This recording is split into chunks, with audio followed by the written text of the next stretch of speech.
Dito tayo sa Motorstar. Dito yan sa Molino 4.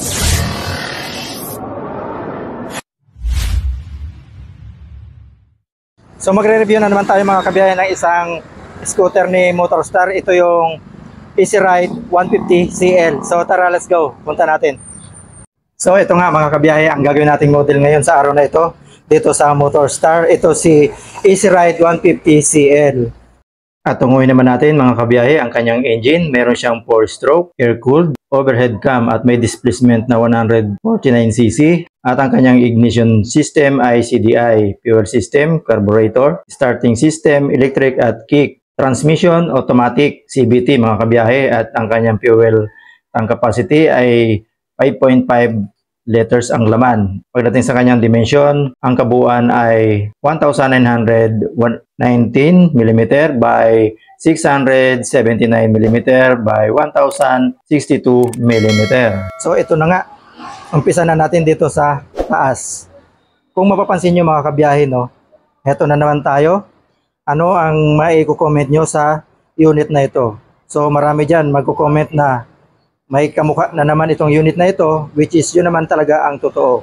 Pero dito tayo sa handlebar niya na napaka-aesthetic ng pagkakagawa niya dahil may pa-curve pa siya dito at may mga edges pa dito.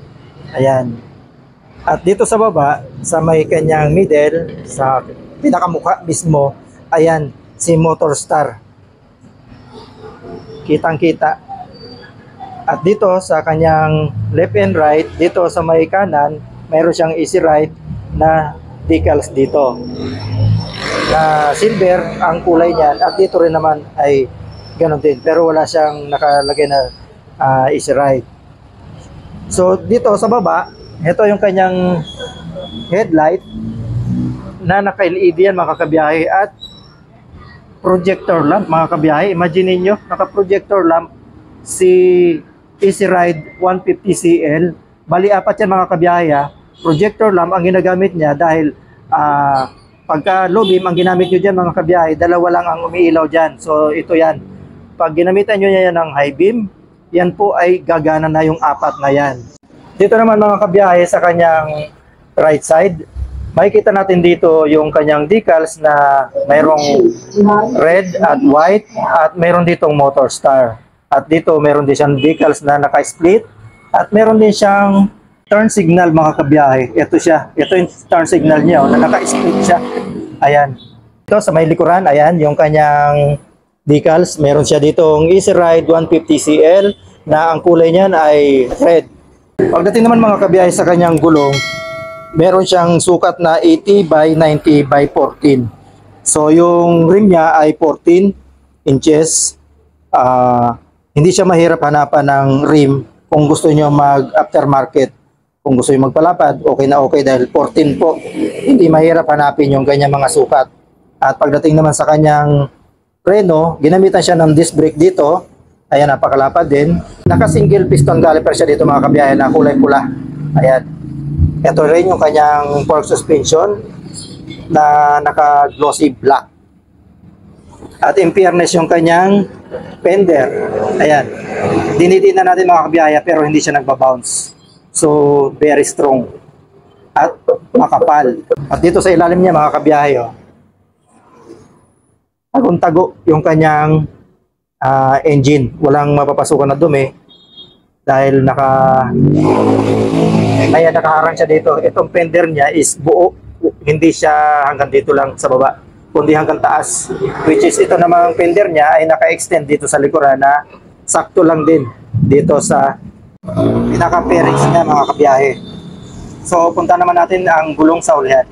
Dito naman mga kabiyahe sa kanyang gulong sa ulihan, may sukat siya ng 90 by 90 by 14. So mas malapad siya ng konti mga kabiyahe kaysa sa unahan, which is yun naman talaga ang tama. At gumagamit ito mga kabiyahe ng mechanical drum brake sa likuran.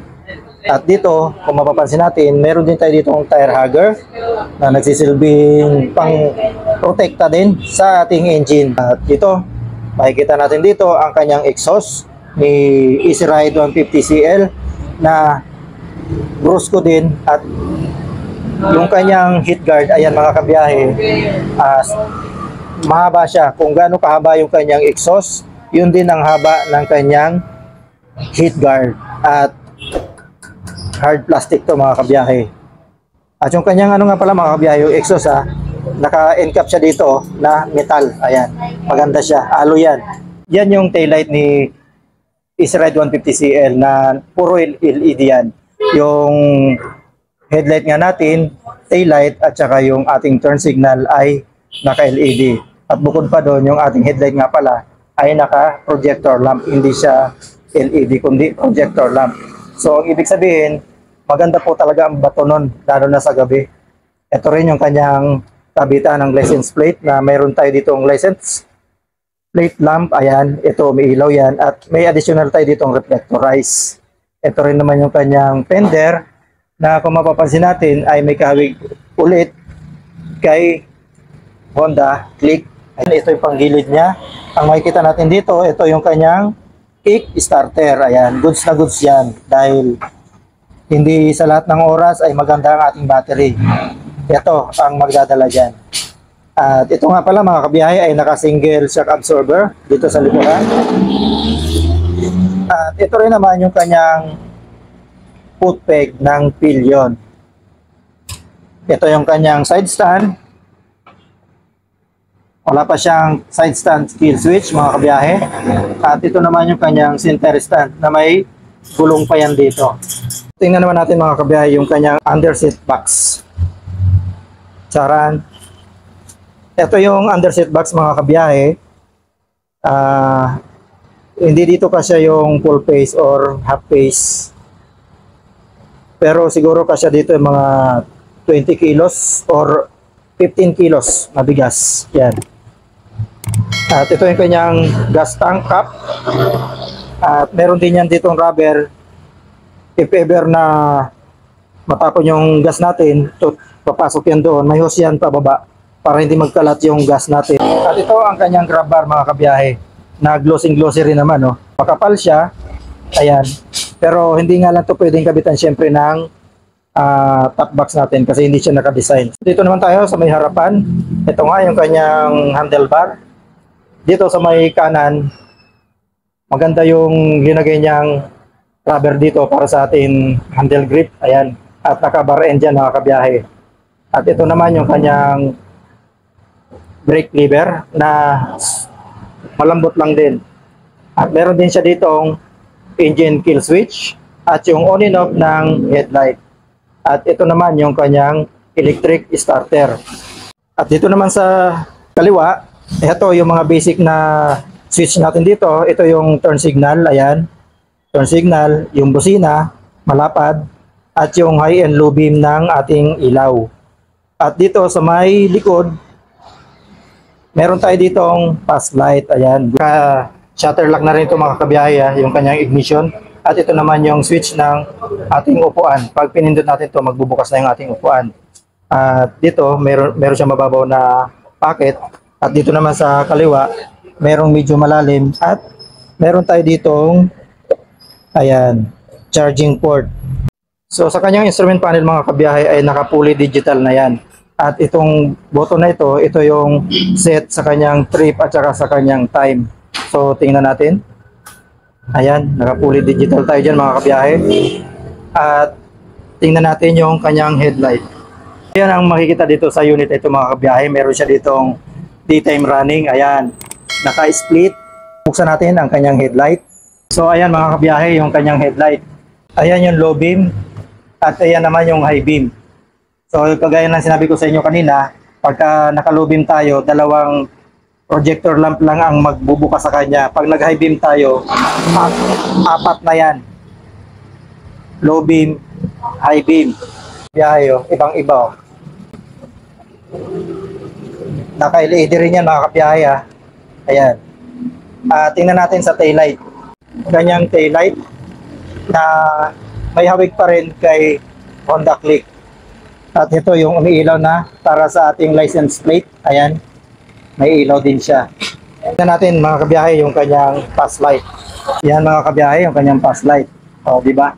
Hindi ka na magpapa-install. At i-sound check naman natin mga kabiyahe. Di ba mga kabiyahe? Napakapino ng kanyang tunog ni Motorstar Easy Ride 150 CL. So ito naman mga kabiyahe ang ating preference dito sa unit na ito. 5'6" ang height natin at ito yung mga experience natin dito. Naka-flat footed tayo dito mga kabiyahe. Kahit siguro 5 or 5'1", kayang-kaya ito i-maneuver at napakalambot lang din niya. At tingnan nyo naman mga kabiyahe, pati yung kanyang suspension okay, maganda ang laro. Ito naman mga kabiyahe yung kanyang presyo. Ang SRP nito mga kabiyahe, ito ay 150 pero ang presyo 56,000. Ayan, 56,000, naka 150cc ka na. Ang down payment lang nito ang hinihingi dito sa unit na ito ay 7,400 pesos at magmamonthly kayo ng 2,808 pesos sa loob ng 3 taon. Pagka sa 2 taon at saka 1 taon, comment down na lang mga kabiyahe. At may rebate ito ng 300 pagka sa opisina kayo nagbayad. Pagka sa bangko naman is 400. So sa bangko na lang kayo magbayad para 400 ang rebate niya. So yun mga kabiyahe, kung nagustuhan nyo ang unit na ito, punta lang kayo dito sa Molino 4, Bacoor, Cavite. At available to dito mga kabiyahe sa Motorstar. Bago tayo magtapos, ako po muna ay magpapasalamat sa lahat ng sumusuporta ng biyahe ni Frank. At salamat din po dito sa ating nagawa ng content dito nga sa Motorstar Molino 4, Bacoor, Cavite. At shoutout na rin po sa shop na ito. So yun, comment down na lang mga kabiyahe kung mga tigasaan kayo para ma-shoutout na rin kayo mga kabiyahe. I-comment nyo yung inyong lugar kung saan nakakarating yung ating video. Ayan. At magkita-kita tayo muli. Biyahe ni Frank. God bless.